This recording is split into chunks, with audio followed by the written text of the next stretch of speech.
বুধবার বেলা 11টা নাগাদ সাবরুম নগর পঞ্চায়েতের অন্তর্গত সাবরুম থানায় আসন্ন লোকসভা নির্বাচনকে কেন্দ্র করে এলাকায় শান্তি শৃঙ্খলা বজায় রাখার লক্ষ্যে এক সর্বদলীয় বৈঠকের আয়োজন করা হয়।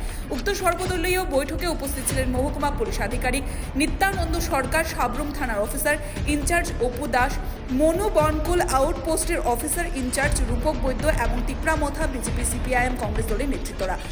বেলা 12:45 উক্ত বৈঠকের সমাপ্তি হয়। গোটা বিষয় সম্বন্ধে সংবাদ মাধ্যমকে জানান মহকুমা পুলিশ আধিকারিক Nityananda Sarkar. Bureau report, Tripura news 8।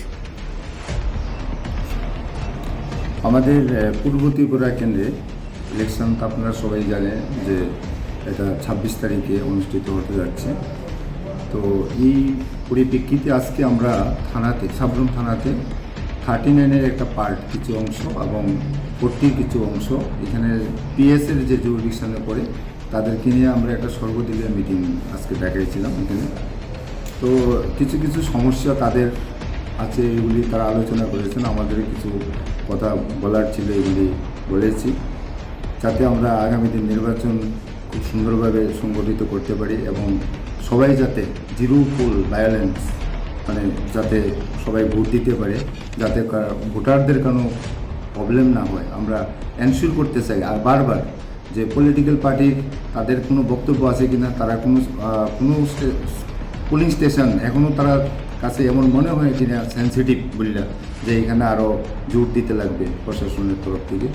তারপরে তারা কিছু কিছু বাজারগুলিতে যে প্রোগ্রাম, মিটিং, মিছিল, এগুলি নিয়ে সেটা তারা কিছু প্রশ্ন তুলছিল যে টাইমিং গ্যাপিংটা 2 ঘন্টা, যে একটা পার্টির সঙ্গে একটা পার্টি।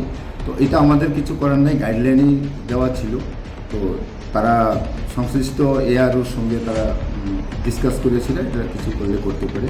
তাছাড়া এখানে বড়বাবু অনেক কথা বলেছেন। আমরা প্রত্যেক পলিটিক্যাল পার্টিদেরকে sector officer, police sector officer এবং সিভিল সেক্টর অফিসারের লিস্ট আমরা প্রোভাইড করেছি। এই কারণে করেছি কারণ এখন থেকেই তারা যে কোনো সমস্যা তাদের ওই সেক্টরগুলিতে যদি কোনো সমস্যা হয় তারা সেক্টর অফিসারকে যাতে সরাসরি ফোন করতে পারে। কারণ পুলিশ সেক্টর এবং সিভিল সেক্টর অফিসারগুলি এখন থেকেই প্রত্যেক তাদের সেক্টরে ঘোরাঘুরি করছে, তাদের ইনফরমেশন কালেক্ট করছে, খবরাখবর নিচ্ছে। তো ওই হিসাবে তাদেরকে যদি ফোন করা হয় তারা সঙ্গে সঙ্গে যাতে অ্যাকশান নিতে পারে। ইন অ্যাডিশন যদি কোনো ঘটনা থাকে তাহলে আমাকে জানাইতে পারে, এসডিপিকে জানাইতে পারে, ওসিকে জানাইতে পারে, আমরা তুরন্ত অ্যাকশান নেব।